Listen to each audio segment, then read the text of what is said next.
বিশ্বনবী সাইয়েদনা জিব্রাইলকে নিজ আকৃতিতে দেখলেন, পা থেকে মাথা পর্যন্ত দেখে বিশ্বনবী ভয় পেয়ে গেলেন। বিশ্বনবী সাল্লাল্লাহু আলাইহি ওয়াসাল্লাম জীবনে দুইবার সাইয়েদনা জিব্রাইল আলাইহিস সালামকে ওনার আসল আকৃতিতে দেখেছিল। আওয়াজ করে বলতে হবে কয়বার?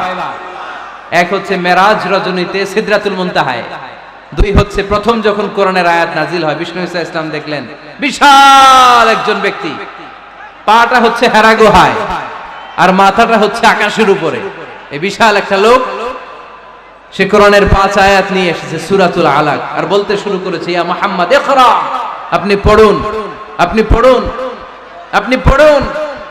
তিনবার পড়ার আদেশ করার পরে বিষ্ণু সাল্লাল্লাহু আলাইহি ওয়াসাল্লাম পড়তে আরম্ভ করলেন, ইকরা বিসমি রাব্বিকাল্লাযী খালাক, খালাকাল ইনসানা মিন আলাক, ইকরা ওয়া রাব্বুকাল আকরাম আল্লাযী আল্লামা বিল কলম আল্লামাল ইনসানা মা লাম ইয়ালাম। বিষ্ণু সাল্লাল্লাহু আলাইহি ওয়াসাল্লাম পড়তে আরম্ভ করলেন। প্রথম কোরআনের আয়াত যখন নাজিল হয়ে গেল বিষ্ণু সাল্লাল্লাহু আলাইহি ওয়াসাল্লাম ভয় পেয়ে গেলেন। কোরআনের আয়াত যখন নাজিল হলো আল্লাহ রাসূল সাল্লাল্লাহু আলাইহি ওয়াসাল্লাম ভয় পেয়ে গেলেন। বিষ্ণু সাল্লাল্লাহু আলাইহি ওয়াসাল্লামের হৃদয় কাঁপতে আরম্ভ করলো। কোরআনের 5 আয়াত নিয়ে হেরা গুহা থেকে বিশ্বনবী আম্মা জান খাদিজাতুল কুবরা রাদিয়াল্লাহু তাআলা আনহার কাছে চলে আসলেন। এসে ডেকে বললেন, খাদিজা জাম্মিলুনি জাম্মিলুনি, কম্বল দিয়ে তুমি আমারে চাপা দাও, আমার ভয় লাগছে, মনে হয় আমি বাঁচব না। আম্মা জান খাদিজা বললেন, কি হয়েছে আপনার? বিশ্বনবী বললেন, বিশাল বড় একটা লোক কোরআনের 5 আয়াত নিয়ে এসেছে। ওই লোকের পা হেরা গুহার মধ্যে, মাথাটা আকাশের উপরে, এত বিশাল সত্তা, বিশাল কোন মানুষ জীবনে আমি দেখি নাই। এসে সে পরিচয় দিয়েছে সে নাকি জিব্রাইল ফেরেশতা। বিশ্বনবী বললেন, মনে হয় আমি বাঁচব না, আমার জ্বর চলে এসেছে, আমার হৃদয়ের মধ্যে কাঁপুনি শুরু হয়েছে, তুমি আমারে কম্বল দিয়ে চাপা দাও। আম্মা জান খাদিজা বললেন, ও নবী ভয় পাবেন না, আমার আল্লাহ কোনদিন আপনারে অপমান করবেন না। সুবহানাল্লাহ পড়েন। ওয়াল্লাহি ওয়াল্লাহি লা ইউখজিকাল্লাহু আবাদা। নবী গো, আল্লাহ আপনারে অপমান করবেন না, কারণ আপনার মধ্যে এমন এমন ভালো ভালো গুণ আছে, এই গুণাবলীগুলি যে মানুষের মধ্যে থাকে তাকে আমার রব কোনোদিন অপমান করতে পারে না। চিল্লায় বলেন ঠিক কি না? নবী হে, ইন্নাকা লা তাসিলুর রাহিমা, আপনি আত্মীয়তার সম্পর্ক বজায় রাখেন। ও নবী, তাসদুকুল হাদিসা, সব সময় আপনি সত্য কথা বলেন। ওয়া তাহমিলুল কাল্লা, আপনি মানুষের বোঝা টেনে দেন।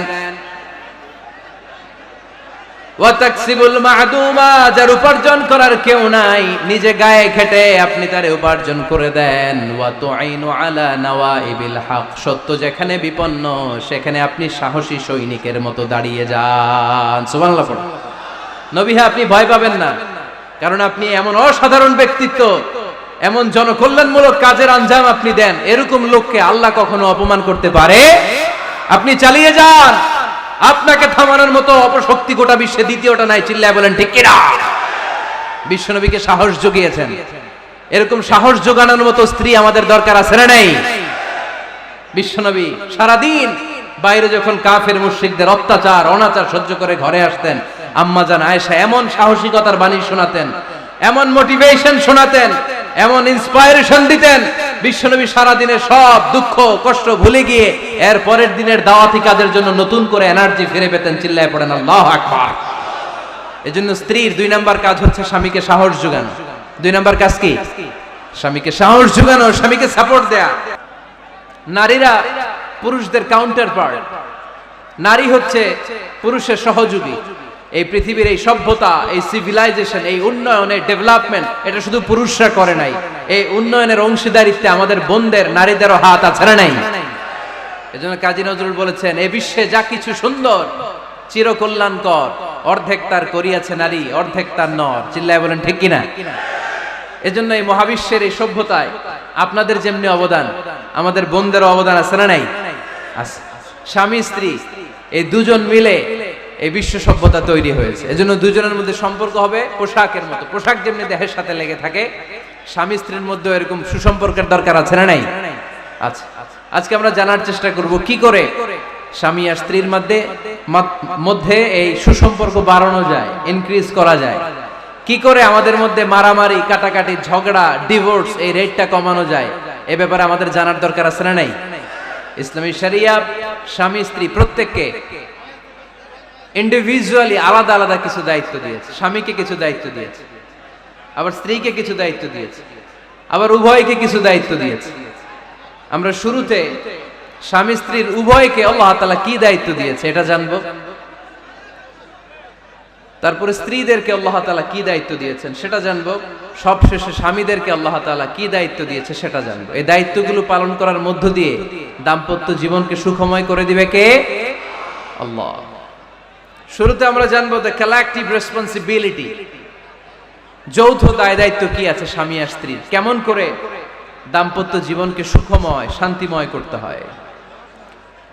একটা দাম্পত্য জীবন কলহমুক্ত করতে চাইলে, সুখময় করতে চাইলে সর্বপ্রথম স্বামী স্ত্রীর যেটা খেয়াল রাখতে হবে সেটা হচ্ছে স্বামী স্ত্রীর উভয়ের স্যাক্রিফাইসের মানসিকতা থাকা লাগবে। স্যাক্রিফাইস, আওয়াজ করে আমার সাথে সাথে বলেন স্যাক্রিফাইস। এই স্যাক্রিফাইস ছাড়া দাম্পত্য জীবন টিকবে? দুইজনেই যদি ঝগড়া করে, দুইজনেই যদি রেগে যায়, ঝামেলা আছে না নাই? স্বামী রেগে গেলে স্ত্রীকে থেমে যেতে হয়, আবার স্ত্রী রেগে গেলে স্বামীকে থেমে যেতে হয়। স্বামীও যদি রেগে যায়, স্ত্রীও যদি রেগে যায়, তাহলে তৃতীয় বিশ্বযুদ্ধ বেঁধে যাবে, ঠিক কি না? এই জন্য রেগে গেলেন তো হেরে গেলেন, রাগা যাবে না। স্বামী যদি রেগে যায়, স্ত্রী থেমে যেতে হবে। স্ত্রী যদি রেগে যায়, স্বামী থেমে যেতে হবে। এটাই দাম্পত্য জীবনের সুখ আর সমৃদ্ধির মূল ফর্মুলা। স্যাক্রিফাইস করতে হবে। এর কারণ আপনি যদি দোষ খুঁজতে শুরু করেন, দোষ ছাড়া পৃথিবীতে মানুষ নাই, ঠিক কি না? No one is perfect in this world. এই পৃথিবীতে কেউই পারফেক্ট না। আপনি যে আপনার স্ত্রীর দোষ খোঁজেন, আপনারও দোষ আছে না নাই? আবার ভাবি যদি আপনার খালি দোষ খোঁজে, ভাবিরও দোষ আছে না নাই? না, এজন্য দোষ খুঁজবেন না, স্যাক্রিফাইস করেন, একটু মানিয়ে নিন। দাম্পত্য জীবনটা এরকমই, একটু ছাড় দিতে হয়, একটু মানিয়ে নিতে হয়। দাম্পত্য জীবনে কখনো মন খারাপ, কখনো মন ভালো, কখনো রোদ, কখনো বৃষ্টি, এই নিয়েই দাম্পত্য জীবন, ঠিক কিনা?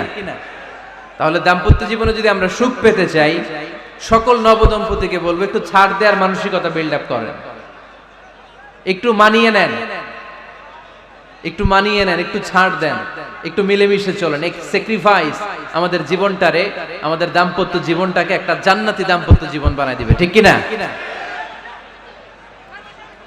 দাম্পত্য জীবনকে সুখী করার 2 নাম্বার ফর্মুলা হচ্ছে ঝগড়া করা যাবে না। আপনারা ঝগড়া করেন নাকি?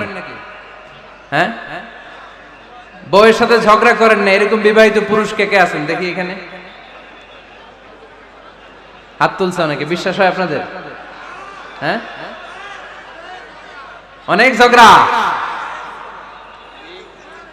হ্যাঁ, আচ্ছা, মেয়েরা বেশি করে? না না, এই মহিলা প্যান্ডেল আছে এদিকে, এদেরকে জিজ্ঞেস করলে বলবে সব দোষ আপনাদের, আর আপনারা দোষ দিচ্ছেন এদের।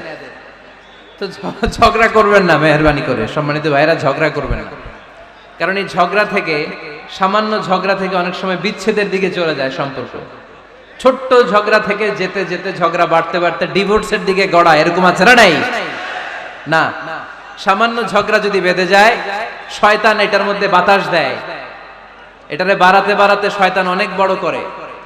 ইমানদারদের পরিবার ভেঙে গেলে শয়তান খুশি, আর ইমানদারদের পরিবার টিকে থাকলে আমার আল্লাহ খুশি।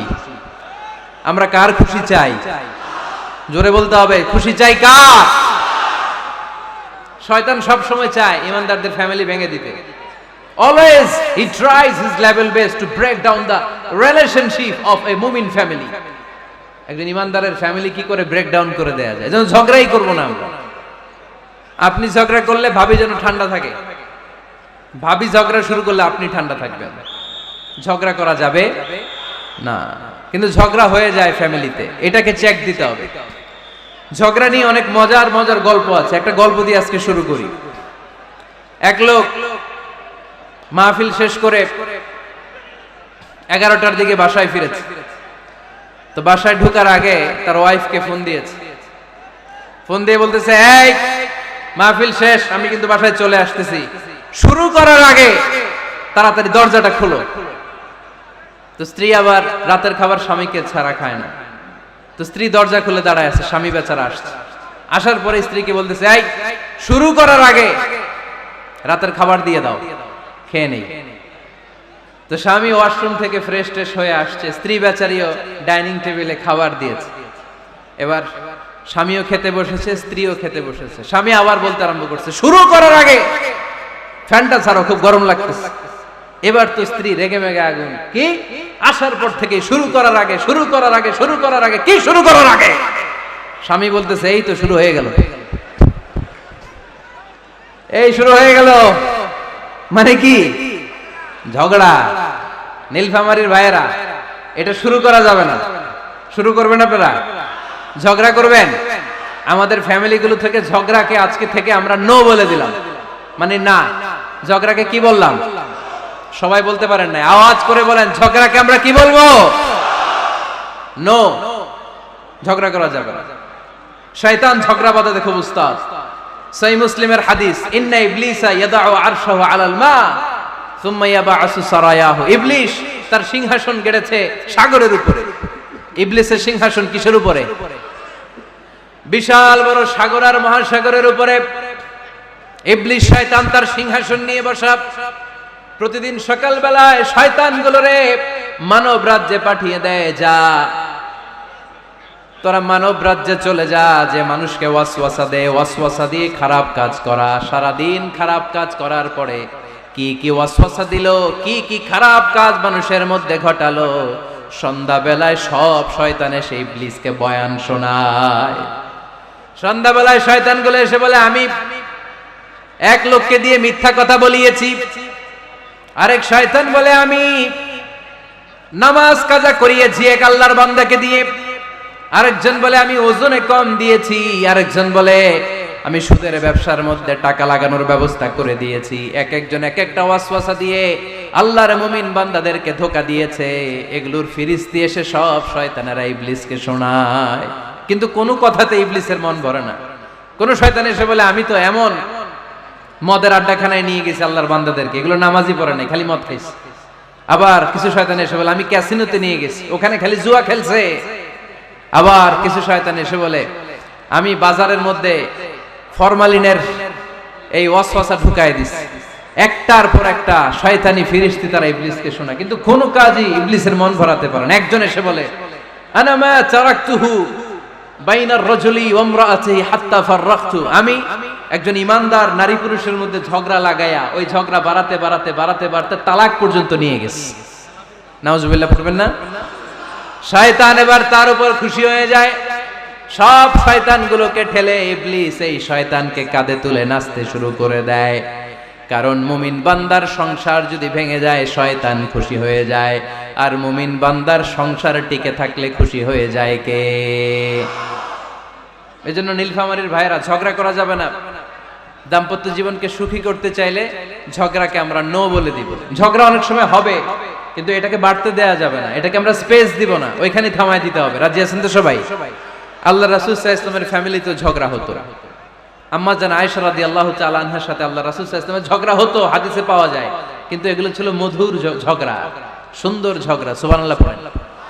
আল্লাহর হাবিব বলেন, ইয়া আয়েশা ইন্নী লা আ'লামু ইযা কুনতি আন্নী রাদিয়া ওয়া ইযা কুনতি আলাইয়া গাদবা। ও আয়েশা, তুমি কখন আমার উপর রেগে থাকো সেটাও আমি বুঝি, আবার কখন খুশি থাকো সেটাও বুঝি। আম্মা জান আয়েশা বললেন, ইয়া রাসূলুল্লাহ, ইয়া হাবিবাল্লাহ, কেমন করে আপনি বুঝেন যে আমি আপনার উপর রেগে আছি, আবার কেমন করে আপনি বুঝেন আমি আপনার উপর সন্তুষ্ট আছি? বিশ্বনবী বললেন, আয়েশা, তুমি যখন আমার উপরে খুশি থাকো, আমার উপর যখন তুমি রাজি থাকো, তখন তুমি দোয়ার সময় এইভাবে দোয়া করো, ওয়া রাব্বি মুহাম্মাদ, মুহাম্মাদের রব, আপনি আমাদের সব গুনাহগুলো মাফ করে দেন। আর যখন তুমি আমার উপর রেগে থাকো, তখন তুমি আমার নামটা মুখ দিয়ে উচ্চারণ করো না। ও আয়েশা, তখন তুমি দোয়ার সময় বলতে থাকো, ওয়া রাব্বি ইব্রাহিম, ইব্রাহিমের রব, আপনি আমাদের সব গুনাহগুলো মাফ করে দেন। যখন তুমি খুশি তখন আমার নামটা মুখে নাও, যখন তুমি আমার উপর রেগে থাকো তখন তুমি আমার নামটা মুখে নিতে চাও না। আম্মা জান আয়েশা বললেন, ইয়া রাসূলুল্লাহ, ইয়া হাবিবাল্লাহ, মা আহজুরু ইল্লা ইসমাক, আমি শুধু আমার মুখ থেকে আপনার নামটারে সরায় রাখি, আমার হৃদয় থেকে কোনোদিন আপনারে সরাতে পারি না। মা হাজুরু ইল্লা ইসমাক নবী হে, আমি তো শুধু মুখ থেকে আপনার নামটারে বাদ দেই, আমার হৃদয় থেকে তো আপনারে বাদ দিতে পারি না। আমার হৃদয় পুরোটা জুড়ে শুধু আপনি আর আপনি। চিল্লায় পড়েন আল্লাহু আকবার। তার মানে আম্মা জান আয়েশাও আল্লাহ রাসূল সাল্লাল্লাহু আলাইহি ওয়াসাল্লামের উপর রেগে থাকতেন মাঝে মাঝে, বিশ্বনবী মাঝে মাঝে রাগ করতেন। একবার খুব বেশি রাগারাগি হয়ে গেল, অনেক ঝগড়া হয়ে গেল। এবার আল্লাহ রাসূল সাল্লাল্লাহু আলাইহি ওয়াসাল্লাম খেয়াল করলেন না, এত ঝগড়া তো করা ঠিক হবে না। তখন আল্লাহর হাবিব সাল্লাল্লাহু আলাইহি ওয়াসাল্লাম বললেন, আয়েশা চলো মিটমাট করি। কি করি? হ্যাঁ, মিউচুয়াল করি না, মিটমাট।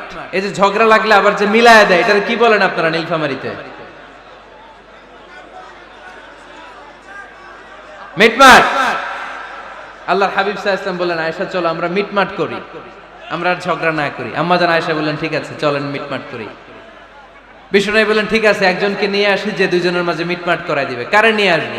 ওমরে ফারুককে নিয়ে আসি। আম্মা জান আয়েশা বলে, না, ওমরু গলিদ, ওমরের মেজাজ গরম, আমার ভয় লাগে। সুবহানাল্লাহ পড়বেন না?